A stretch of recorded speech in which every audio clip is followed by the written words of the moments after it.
Hello and welcome back to another episode of Hear the Cannons. I am your host, Colin Hallboom at SI_Buccaneers on Twitter. Before I introduce my co-hosts and tee up the show we've got for you this evening, got to make sure I implore you all to check out BucsGameday.com, Sports Illustrated's only website dedicated specifically to covering your Tampa Bay Buccaneers. And while you're at it, hop over to YouTube. You're probably watching us on YouTube if you're watching this live. And make sure you like, subscribe, and turn on notifications. That helps us out. And, of course, rate and review the podcast wherever you get your podcast, if that is your preferred method of consuming our content. Without further ado, I have my co-host, fellow writers at BucsGameday. We've got Caleb Skinner at CHS Knoll. We've got editor and writer River Wells at River H. Wells making a back-to-back appearance. He just can't get enough. And neither can we. Like Jordan in 96 and 97. Yeah. That's it. The 4-5, baby. Anyway, for tonight's show, we got a special guest coming up. We're going to dive into the Buccaneers salary cap front office situation. But first, we want to focus on minicamp and kind of wrap that up. Training camp is just around the bend. And we figured it would be a good opportunity to each kind of pick a player who a lot of eyes have been on and maybe who performed or outperformed expectation or at least made an impression during minicamp. And River, you were down at minicamp, I think almost every day. So I want to cue you up first, man. Who would be your, I don't want to call it minicamp MVP, but minicamp dude who caught your eyes? Well, everyone's been talking about Jalen McMillan, who's been at minicamp and rookie minicamp and OTAs, and for very good reason. He looks fantastic. He's very smooth. He's got very sure hands, made some very impressive catches, and he's kind of in the talk of the town throughout the whole process in the offseason so far. And after going to minicamp and seeing him for 3 days, nothing's changed on that front. It's still catching passes from Baker, sideline catches, tough catches. He can make the grabs. He can run the routes. We've talked about before, with some positions, it's hard to understand kind of where someone's at without pads on, in shirts and shorts. But skill position players are one of those where you can get a pretty good idea of where they are. And McMillan looks fantastic. So he would definitely be my pick. Yeah, there's been a lot of discussion about Jalen McMillan making an impression. So it's nice to hear that you, who were there watching with your own two eyes, saw the same thing. We've talked about it on this show. So he's earning a fair bit of praise, not just from observers, but from teammates and coaches and all that. And we know they don't have pads on yet, but it's always a good sign to hear one of your rookie wideouts are making plays. Caleb, how about you, man? Who caught your eye or has your attention, at least, in regards to minicamp? Yeah, well, just touching on the McMillan situation, I think that's, awesome to see a rookie kind of make himself known early on in camp, especially with, maybe not necessarily a lack of depth in that position, but you're going to need guys to step up there. And, whether he's playing in the slot or outside, it's good to see that he's, creating that connection with Baker Mayfield very early on as a rookie. But from my end of things, I'm going to switch over to the other side of the ball. A guy that will be covering one of those slot corners, and that's another rookie in Tykee Smith. We know that he had an interception early on in rookie minicamp, which is great to see. He gets after the ball, very, hands-on when it comes to tackling as well. Great tackler in space. He does lack a little bit of the height and length that you would want from a natural corner, but plays at a speed that, a guy who's maybe a very undersized linebacker, plays very well from a slot position and playing that corner spot. Created a bunch of turnovers at Georgia. Was a sure tackler there as well. So if you can play for Kirby Smart, I'm sure it's going to be a very good transition over into Todd Bowles' defense. He seems to be fitting right in there. Obviously, that he was brought in and drafted along with Tavarie, Thomas in free agency to compete for that nickel slot corner position with former undrafted free agent Christian Izien, who started off the year hot last year, but kind of fell off as the year progressed, and kind of wanted to see if we can get an improvement on that end of things to be able to stop guys coming over the middle or, having busting a big play that way. So Tykee coming in, he had that sack in rookie minicamp, or that sack in minicamp this past week, which is great to see. And then that interception early on in rookie minicamp showing that he's progressing and he's going to have, a great opportunity to steal that spot away from Christian and Tavares. So I'm really looking forward to seeing what he's going to be doing here, come mid-July once training camp gets underway. Tykee definitely has that dog in him. Pun intended, I guess. I'm going to focus on a former Sooner for my pick, and maybe it's a cop-out, but maybe it isn't in a way, because I'm going with Baker Mayfield, and I think, everyone is raving about Baker Mayfield. We talked about like Pete Prisco, who's a senior writer, NFL writer for CBS, who paid a visit to Bucs Minicamp, and he came away super impressed with how the Bucs looked, first of all, and how the teammates were just totally rallying around Baker. We all saw that last year firsthand. But Baker got paid this offseason. He got that bag. And what I am encouraged by is the fact that he's coming back with a vengeance. He's still got that famous Baker Mayfield chip on his shoulder that Jason Light and co love so much. And with him too, it's like, okay, is he making the throws? I'm sure he's doing his thing. He's getting familiar with a new offense, but one that he has familiarity with in terms of Liam Cohen. And we'll talk about that a little bit more. But I also just love the leadership that he's showing, the fact that everyone's rallying around him, and even the way he communicates with the media. And I know that seems like a silly thing to read into, but it just speaks to his maturity, if you ask me. And those leadership qualities certainly come through in terms of how he talks about the game, about his teammates, about Tampa, about the system. It's just the definition of buying in.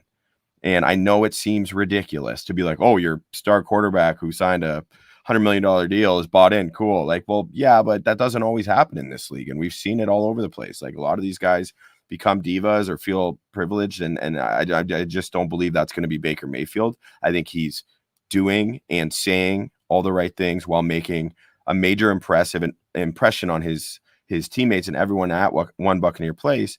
And he's already building off of the continuity and those impressions that he made last year. So I just think it's significant. And I mean, he plays the most important position on the team. Let's call a spade. So that's always very important as well. Yeah, I mean, for Baker, we saw what he was able to do last year on his 1-year prove-it deal, right? So that's where that chip kind of came from. He's like, this is probably all or nothing at this point, right? So the biggest question mark for him is, now that you've got this payday, obviously the Bucs set it up where they could potentially get out of that if he doesn't perform this upcoming season or however it may be. But is he going to be able to carry that over? Is going to be the biggest question mark. Is he still going to be the Baker that we saw last year that has this hunger to go out and be the best version of himself with the full understanding that he's got the weapons to do so? So, yeah, you got that contract, but you still got to prove yourself at the end of the day when it comes to Baker. 100%. There's no question about it. Could you make the argument maybe he's even a better teammate than Tom Brady just because the lack of distractions? Not Tom Brady's fault. Tom Brady was an awesome teammate and leader. I'm not saying that, but there's something to be said about just, the Bucs getting back to how Jason Light likes it most, which is flying under the radar, not being talked about enough. And I think fans are okay with that. I think Tampa Bay fans have kind of relished in that as being part of their identity. So now let's talk about the flip side of the coin. I mentioned Jason Light. We've talked about 3 players in Jalen McMillan, Tykee Smith, and Baker Mayfield who have impressed us so far based on their performance in minicamp.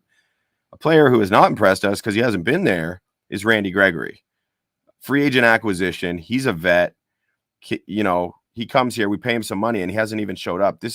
Todd Bowles isn't pleased about it. You could tell that by his comments.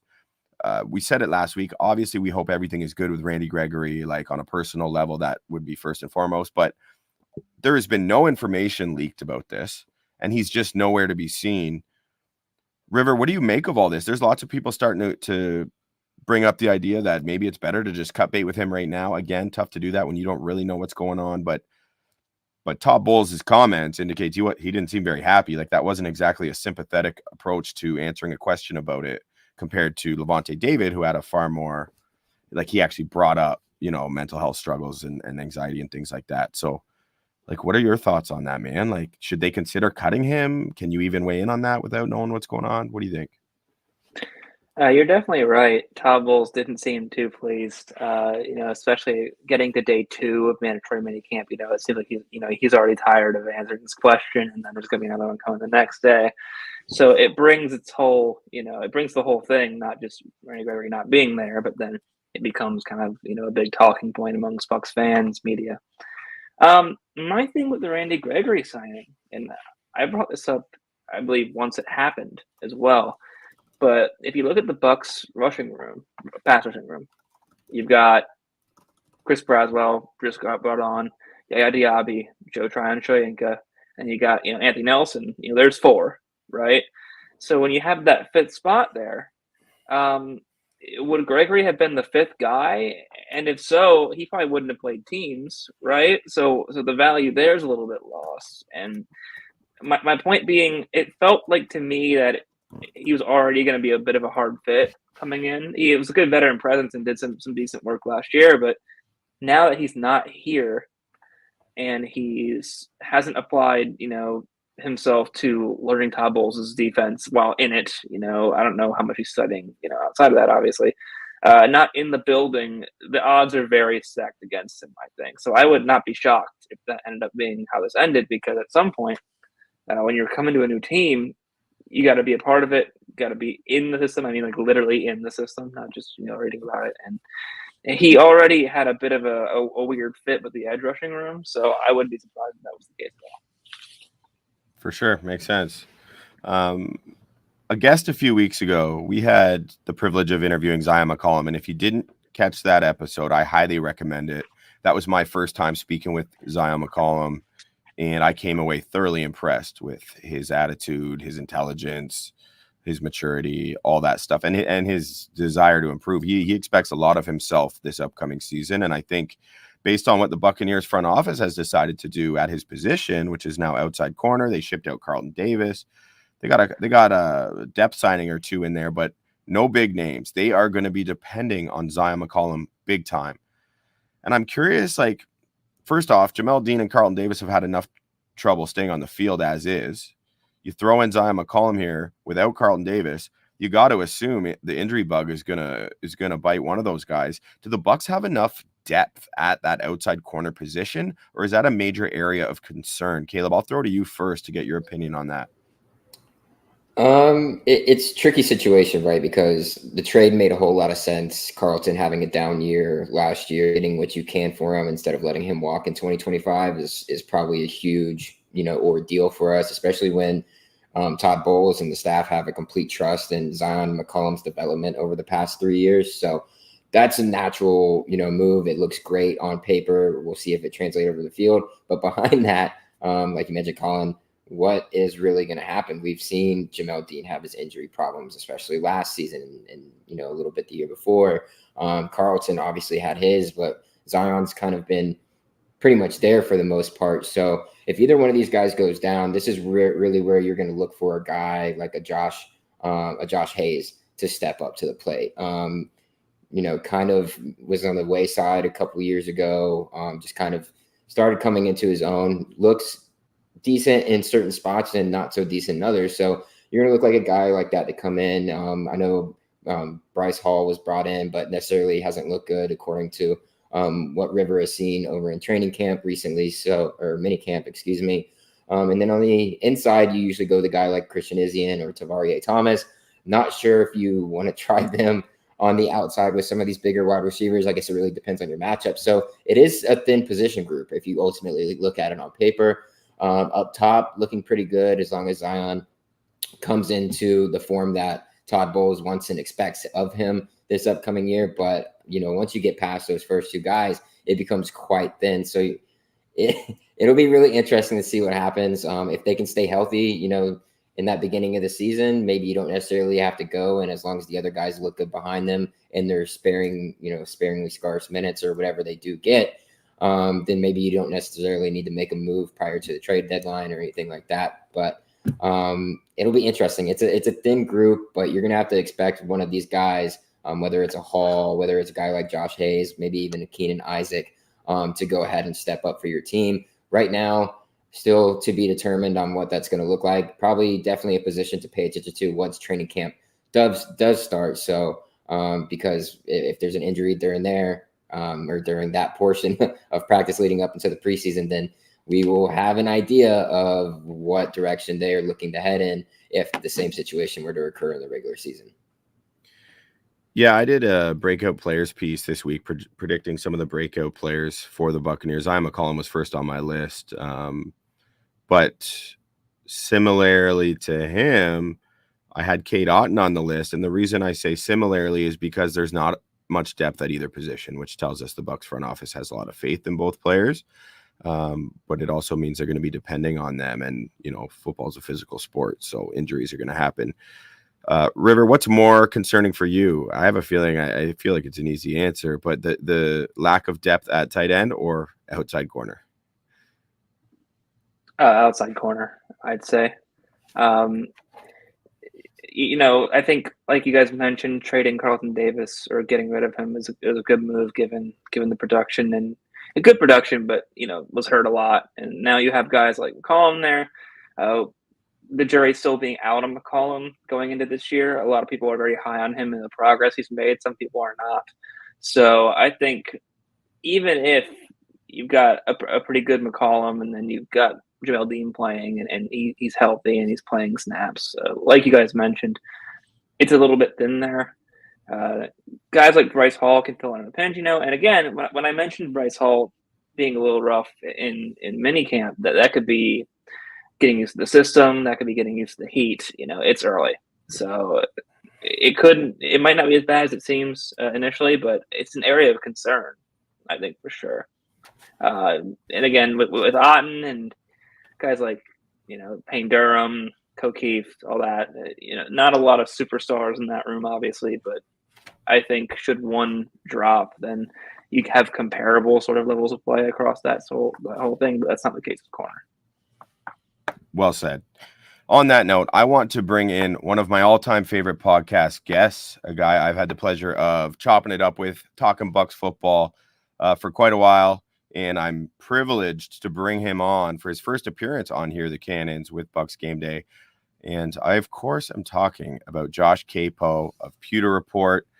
Josh is the salary cap expert for Pewter Report.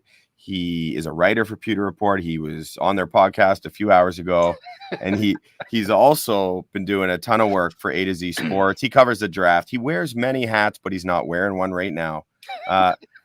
Josh, good to see you again, man. First off, how you been, buddy? I've been good, Colin. How about you guys? Oh, good, man.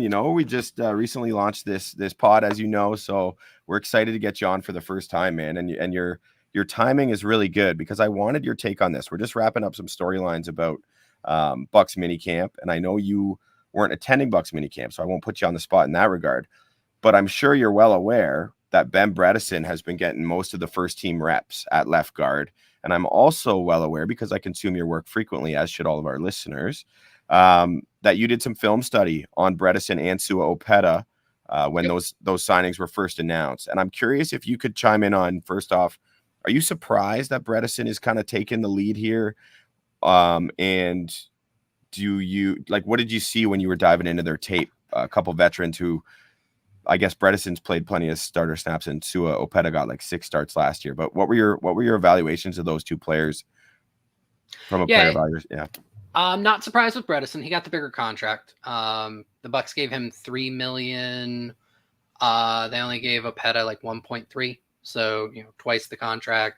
You would expect him to kind of lead off there. It's kind of they're very different players. So a lot of it, I think, will come down to how the Bucs want to structure their run game.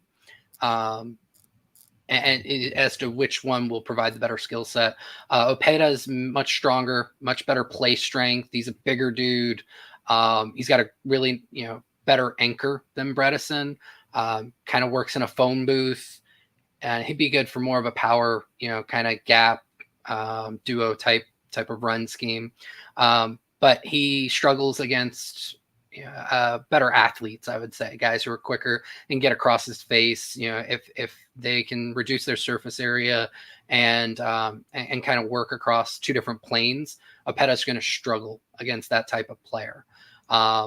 Then with Bredesen, I think he's much more agile. He moves better. He would work better, getting to second level, working it horizontally and type, similar to the Bucs what the Bucs hoped their run game would be last year, not really what it ended up turning out to be. But mid zone, wide zone, outside zone, I think Bredesen would be the favored candidate there from a run blocking standpoint. Short arms, so lengthier dudes are going to give him a lot more trouble. They'll get into his chest. They'll get him backed up because he doesn't have the anchor or the play strength that Opeta does. So I think if you want to use, you can actually use this as kind of a bellwether for how the Bucs plan to run their offense based on kind of who wins that starting job between the two of them. Makes a lot of sense. Scheme fit, kind of pick your poison. It seems like his poison's more of a fit for this scheme. Talking about this offense, Josh, is there anything in particular? Like, I assume you were very happy with Dave Canales and his performance last season as the OC. Is there anything you are excited to see that you expect to be done differently with Liam Cohen based on your knowledge of his scheme and philosophies? Yeah, there are quite a few things I'm excited about. I think Cohen will probably not be as adherent to running the ball early, which was one of the. I was a big fan of how Dave Canales structured his passing game. I thought there was a lot of creativity in it, but then when you come down to the play caller aspect, and he was a first time play caller, right? He very much ran on first down way too much for my liking, at least. And I think you'll probably see a little bit more passing early with Cohen. I'm excited to see a lot more motion. I think that was something that the Bucs kind of started with last year, kind of got away from it earlier as they moved into the season, got a little bit more static. Whether that was because Baker preferred it, coming out of shotgun and just being able to kind of set up and go, it remains to be seen. But I would expect more motion from the Bucs offense under Cohen.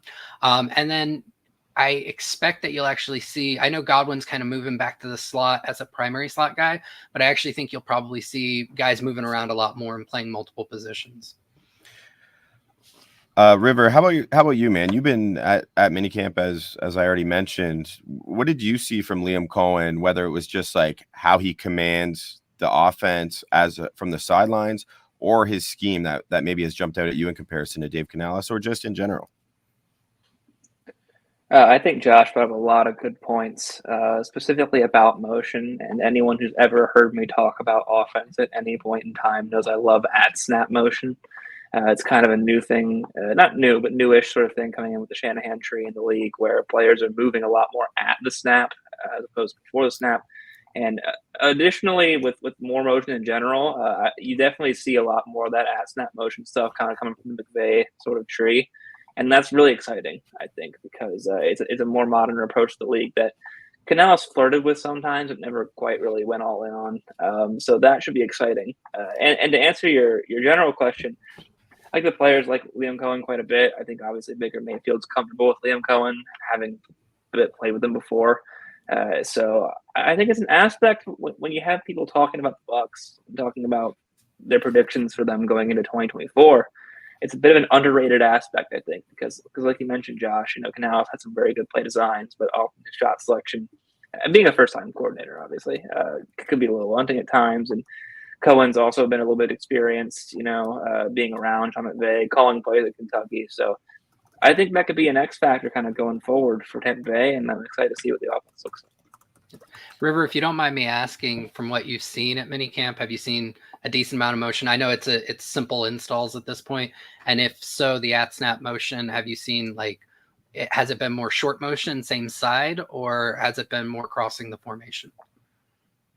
Yeah, you get a little bit of both. I think it's been, like you said, an install, and then especially at rookie minicamp, they were kind of going a little simpler and then kind of building it up over the next few days. Some of the traditional motion stuff, some tight end movement too, which I noted on day 3, which is a lot of fun as well. Guys shifting back and forth. So get a little bit of the at-snap motions, the swing motions from the wideouts. It's coming along, and like you said, it's an install and it's moving slowly. But I think once we get into game time, you'll see a lot of that sort of thing, probably on both accounts, like you said, probably both single side and then all the way across. Josh, I have a question for you. You mentioned Cohen's likely tendency will be to move guys around. And I think you sort of preface maybe your response without knowing what it will be to this next question. And I've brought it up a few times, and I don't know what your evaluation was of Jalen McMillan coming out, because I know you do a ton of draft work. Mhm. But a lot of people who I trust feel he is strictly a slot guy. That is what he is at the NFL level. That's where he's best. Firstly, I want to know if you agree with that. And secondly, like all this talk about Godwin going back to the slot, which I think people are excited about, me being one of them. Does this create an issue here? Like, are they going to be either playing McMillan out of his natural position, if that is in fact the slot, or are they going to be playing Godwin outside more than people are expecting? I think, well, I'll answer the first question as far as McMillan. I did see him more of as a slot guy coming out. He did play some outside his first year at Washington before they kind of moved him into the slot. I think regardless, the key for Jalen McMillan is going to be increasing his play strength, because that was the one thing that I think kind of forced him into the slot at Washington, is that he struggles to kind of work off a press and to just be more physical with physical corners. And he's going to need to be able to do that if he's going to play outside as the Z, which I think he's capable of as long as that improves. But he would also need to do it as a slot receiver as well, because you're working inside with a lot of bodies around you. And I think one of the things that kind of went underreported is Jalen McMillan didn't have a single contested catch last year.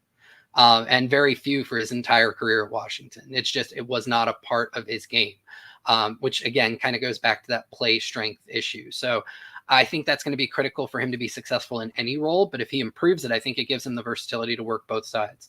As far as Godwin in the slot, I think we have to reset Bucs fans' expectations of what a slot receiver is, because under Bruce Arians and Byron Leftwich, Chris Godwin played like 85% of his snaps in the slot. You look at, Liam Cohen coming from that Sean McVay tree. Cooper Kupp is known as a power slot receiver, right? Big slot.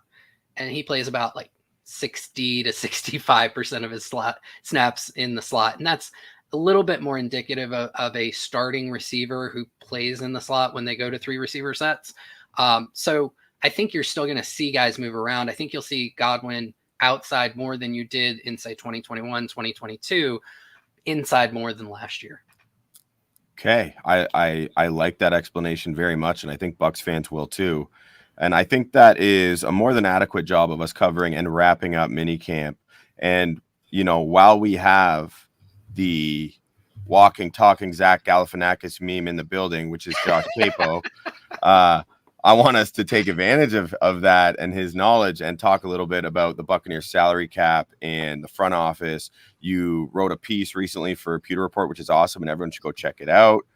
I know you recently had Mike Greenberg on the pod. I want to get your thoughts on that. But first, I'm going to throw to Caleb to see where Caleb wants to jump in here first. Yeah, well, first off, Josh, pleasure to meet you, man, and appreciate you coming on. That's huge. But I'm just going to keep it in the same side of the field here on the offensive side of the ball. One of the pieces of bringing the band back together, obviously, is quarterback Baker Mayfield. There's been a lot of talk regarding his contract. Yep. People love it.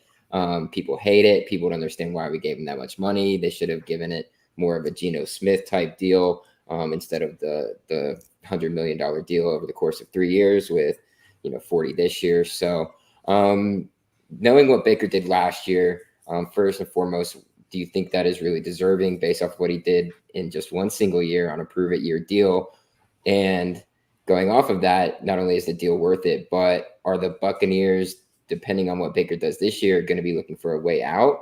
Because I know there is a little bit of stipulation there as well. So just diving into the contract as a whole, what do we think as an overall contract this is for Baker? And is he going to live up to the hype that he was able to bring last year and kind of reiterate that here in 2024?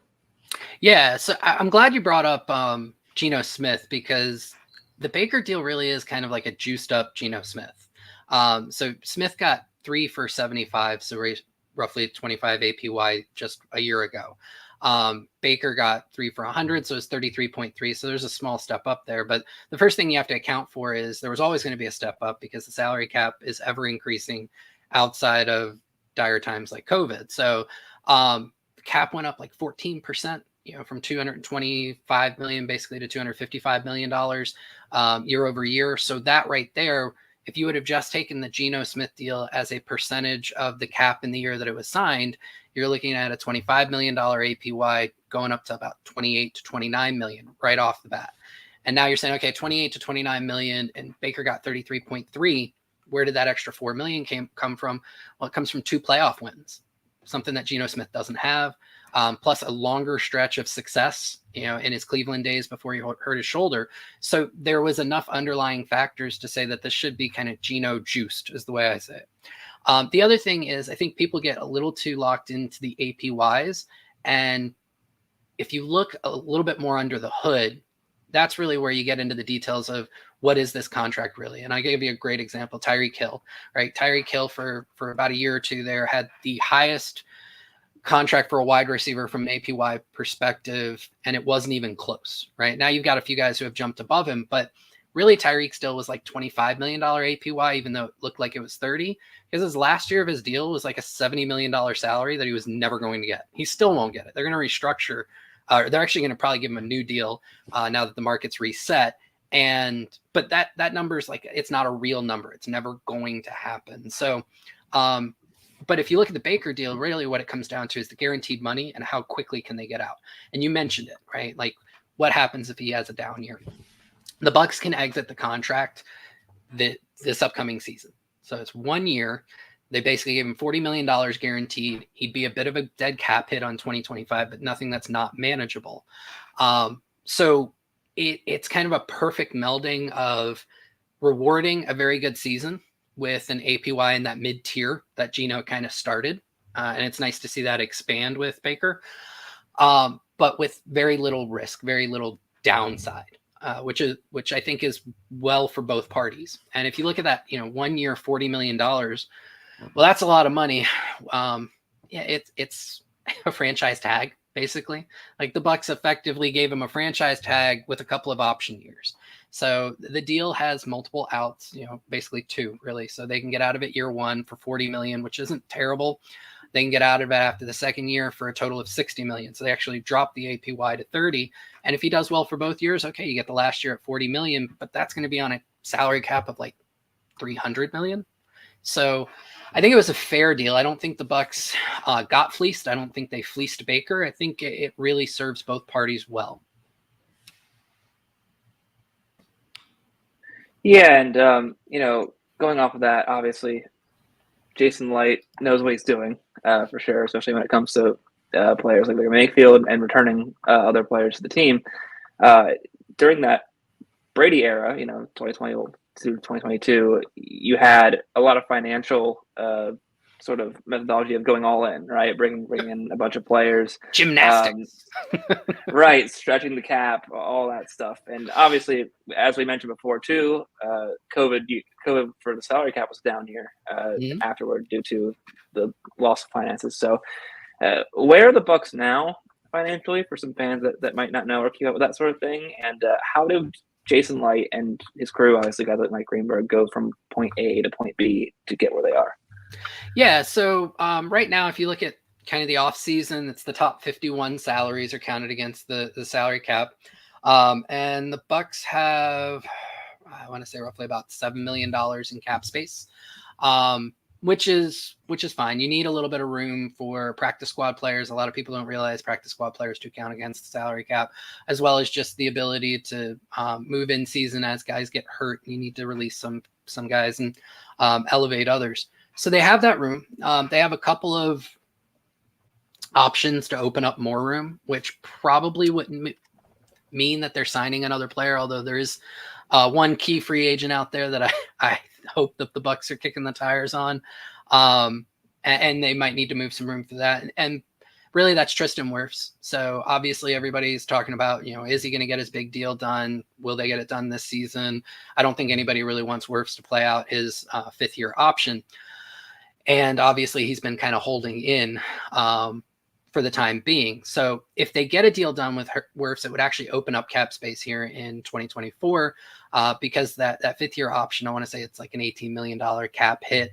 And most likely what they would do is reduce his year 1 salary give him a solid, prorated bonus, and it wouldn't add up to an $18 million cap this year. So that's one way. But if they can't get the full the full term extension done, the Bucs could also just open up cap space by taking that 5th-year option and prorating it over 5 years, which basically creates 4 dead cap hits for the future that they would pay out if he wasn't playing for them next year, which he would. Worst case scenario, they would franchise tag him. So it would kind of layer in like that. More likely they would get the extension done next year and they just layer into the new deal. So they have a couple of options for that. Looking into 2025, things are actually really good for the Bucs. They'll have some dead cap hits. Chris Godwin will be a almost $19 million dead cap hit next year. And Anthony Nelson will be about $2.7 million. And I want to say Greg Gaines like 1.5. But beyond that, the big thing is next year, there aren't really any internal free agents that need big deals, assuming that the worst extension gets done, right? So unless Joe Tryon-Shoyinka has a huge year, you're probably not looking at a big extension for him. If the Bucs even wanted to bring him back at all, he should get an okay contract if he continues to play to his career levels. I know a lot of people are shocked about that. They think he just needs to be out of the league, but Joe Tryon-Shoyinka is actually a capable player, and he will most likely get a 2 to 3 year deal if he just keeps on his current trajectory. It'll just be as kind of a low end number 2, high end number 3. Think of Anthony Nelson's deal with a little added on, right? But there just really aren't any players who need new contracts next year who are coming up for him. So, or earning them at this point. So the biggest deal that they might get done next year from an internal guy would maybe be an early extension on Luke Gedeke if he has another really good year, which wouldn't be a bad thing because the tackle market is expanding. Penei Sewell just reset the market, and obviously Tristan's trying to go above that. So that would be the one, and it would give them some flexibility to go out and get some external free agents. But we know Jason Light's not really huge on signing big external free agents. Now, Jason Light's obviously done a wonderful job over the course of his tenure, but you had the pleasure of interviewing Mike Greenberg, the team's salary cap expert. His title, I forget exactly. You'll have to tell me once I stop yammering on here. What is his title exactly? Assistant general manager. Yeah. Assistant GM. There you go. Pretty hard one to forget, actually. It's pretty straightforward. Nice job, Colin. But anyway, he had a large role in what you're talking about, and that's the health of the salary cap moving forward. I think it's super impressive.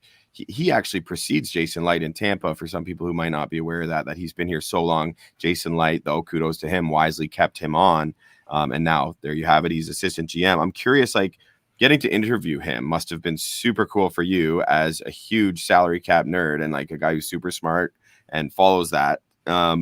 So what did you learn from your interview from him? What was your biggest takeaway? And at what point of the show did you drop your resume into the chat while he was on there? Didn't drop the resume. Probably should have. Fail. Kind of kicking myself for not doing that right now. But I think probably the most fun I had with him was talking about what does the future hold for guarantees for rookies, right? So for those who aren't aware, the NFL is the only of the major 4 sports that doesn't fully guarantee their contracts, right?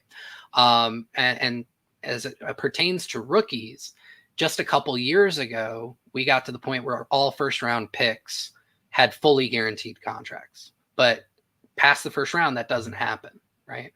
But each year you see some inroads made with those second rounders in terms of how much of their contract gets guaranteed, right? So every draft pick gets some type of signing bonus. That's a guaranteed amount of money. Your day 1 and day 2 guys get usually day 1 guys, again, first rounders get all of their salaries through the first 4 years fully guaranteed. Then as you get into the second round, the high second rounders this year, I think it moved up to pick 39, got all of year 2 and year 3 guaranteed. Then you get into the low second rounders, and every second rounder, I believe, has all of their second year salary guaranteed. And now those guys are kind of fighting for how much of their year 3 salaries are guaranteed. So I asked, Mike, being the only sport where contracts aren't fully guaranteed, do you think that we'll ever get there? And then just how far do you think the guarantees for rookies will go? And it was really great, insight from him saying, part of the thing is that you sign a lot of these guys, or you draft a lot of these guys, and they're not guaranteed to make the team.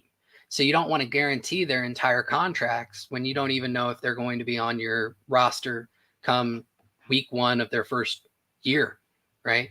So a great example of that is Jose Ramirez, right? Jose Ramirez was a 6th or 7th round pick for the Bucs last year. He didn't actually make the 53-man roster. He ended up getting cut. The Bucs had to eat his small signing bonus in the form of dead cap, and then they re-signed him to the practice squad. So if his entire contract was fully guaranteed, that's a much larger dead cap hit that they have to then absorb. So it was really cool hearing that. And he said, eventually he feels like probably the day 1, day 2 guys, so all the way through the 3rd round, those are guys you expect to make the team. He could see a world where in the future, those are fully guaranteed contracts. So that was probably the coolest part of the conversation for me. It was kind of getting in the weeds on some of that stuff. That's kind of awesome because I read an ESPN article not too long ago, and they were asking NFL GMs from around the league about the salary cap situation. And Jason was pretty open about his experience. He's like, "Oh, I'm going to go get this guy." And he turns to Mike and tries to get it done. And Mike's like, "No, we don't have the money to do it." So really great to see that side of the guy behind the scenes, if you will, of being able to keep the wheel turning there for Jason Licht and company there in the front office. But going back to a couple of the guys that Jason Licht and Mike Greenberg kept in house this past offseason. Obviously, it started off with Mike Evans signing that 2-year, $49 million deal.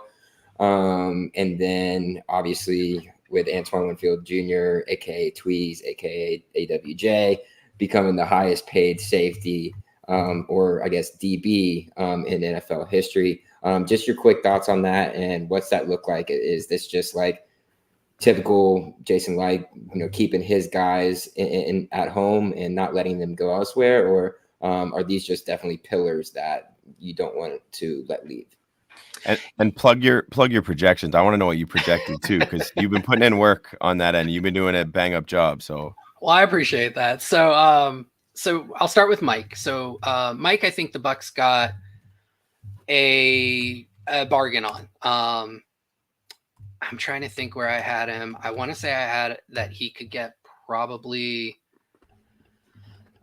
24, if I remember correctly. It's been a little while. And 24 a year, and he came in at 2 years, 41 million. So he got 20.5 a year. And I definitely think he could have gotten more on the open market. And no, I had him at 25 million, actually, 3 years, 75 million. I think he definitely could have gotten more, and you can really see that with a lot of these extensions and then the signings after that. Calvin Ridley got like $22.5 million a year. So if Calvin Ridley can get 22.5, I guarantee you somebody was going to give Mike Evans more than that. But I think it really came out after the fact that, Mike literally said, I called my agent. I understood what the Bucs mean to me, what this organization, what this community means to me. And I said, if the deal is within the realm of fair, let's just go ahead and do it. He never got to free agency. That was originally their plan. So I think the Bucs got a nice value on Evans, and I love the length of the contract being 2 years now that he's over 30 years old. I think that it's a really good, again, very much like Baker, it's fair to both sides. And you hear Jason Licht talk about that all the time. We want to do a deal. We don't want the other side to feel fleeced, because that leads to animosity. We want it to feel good for both sides. Then when it comes to Winfield, I think it was a lot different. I think Winfield was I think he was fair value. I don't think the Bucs got a steal on him or anything like that. I think, he got 21.25. I projected him for like 20.5. So very, very close there on the APY, and reset the market. So it was earned. And the Bucs knew that they were going to have to pay up for it. And I think they were happy to do so, because since the day he walked in the building, Antoine's been exactly what the team has asked him to be, and a lot more. So I think both were good deals for the team from an organizational standpoint. And I think with Mike, like I said, I think they got a little bit of a value on him. Josh, before we let you go, I want to ask a question we had from one of our viewers here. And that was, do you think the Buccaneers will trade Chris Godwin? No. Godwin. So first of all, they don't have a proven option in-house to take over for him, right? Trey Palmer had an encouraging rookie year for a 6th rounder. It was still a 6th round rookie year. And there was a lot of up and down to it. Jalen McMillan, we talked a little bit about how, there, at least for me, there's questions about the play strength. He's far from a guarantee, here year one. And if you take them out, then, and Kate Otten is a solid tight end, but nothing game changing. So you take Chris Godwin out of the equation and Mike Evans becomes the focal point of the offense, to the point where defenses can solely say we're going to erase him and challenge the Bucs offense. And I think you're going to see a lot of struggling weeks that way. The other thing to keep in mind is that if Godwin just continues on his current trajectory, since even when he came back from the ACL injury, we just talked about wide receivers getting $20 million a year. Bucs fans may be a little bit surprised to hear this because he hasn't been the game changer that he was pre-knee injury, but Godwin's put up the resume to be another $20 million receiver. We know that the Bucs don't typically go out and court high-end external free agents, and the way that the compensation picks work is if they were to lose Godwin next year in free agency and not necessarily bring in more high-end free agents than they lose, they stand to earn a compensatory pick, potentially even a 3rd rounder for losing him. So any deal that they would entertain for Godwin would then have to be most likely better than that 3rd round pick. And even so, then you have to value, okay, it's better than the 3rd round pick, but we're also losing a year of Godwin. So is the opportunity cost really worth that with a unproven wide receiver core beyond Mike Evans? I don't see it happening. Okay, it makes a lot of sense, Josh. I appreciate you weighing in on that. And the same goes for all the other questions you have answered for us in such a limited amount of time. And I don't want to keep you too long because you're a big timer now. You got busy podcast appearances. I wanted to get you on here before you got hired as assistant to the assistant GM. So thank you so much for joining. I'd be happy to be a Dwight Schrute to Mike Greenberg. There it is. Well, yeah, man. Thanks so much, Josh. Pleasure to catch up with you again. And I'll plug your work for you because it's excellent. Josh does fantastic writing over at Pewter Report. He does film breakdowns on Twitter. So you got to follow him there. If you're watching, it's not listed, but I believe it's Josh_Capo. And you can follow him there. Great follow on Twitter. My man, thank you. Appreciate you, boys. Anytime. Thanks. And for us, I think that just about does it, boys. We wrapped up minicamp officially. Okay, dust off the hands. We can move onwards and upwards towards training camp. Super exciting. That will be here before you know it. But until then, don't slow down on checking out our content over at BucsGameday.com. I've said it before. I'll say it again. The Sports Illustrated's only website dedicated specifically to covering the Tampa Bay Buccaneers. We have had a bunch of players right here on the podcast already. We haven't been around that long. And we just might have another Buccaneers starter on this very show next Wednesday at 8 p.m. Eastern time. So that is why it is important for you, if you are a Bucs fan, to subscribe to our YouTube channel, turn on the notifications, follow us on Twitter, all that good stuff. And then you will be in the know and you'll get all that Bucs content right here for free. Until next time, folks, I am Colin Hallboom at SI_Buccaneers, joined by our editor and writer, River Wells, at River H. Wells. And, of course, joined by Grind It Out writer, Caleb Skinner, putting out more articles for more websites than anyone you know. A legend. Yeah. That's it. He can be followed at CHS Noel. Thanks again for joining us, folks. Till next time, be well and go Bucs.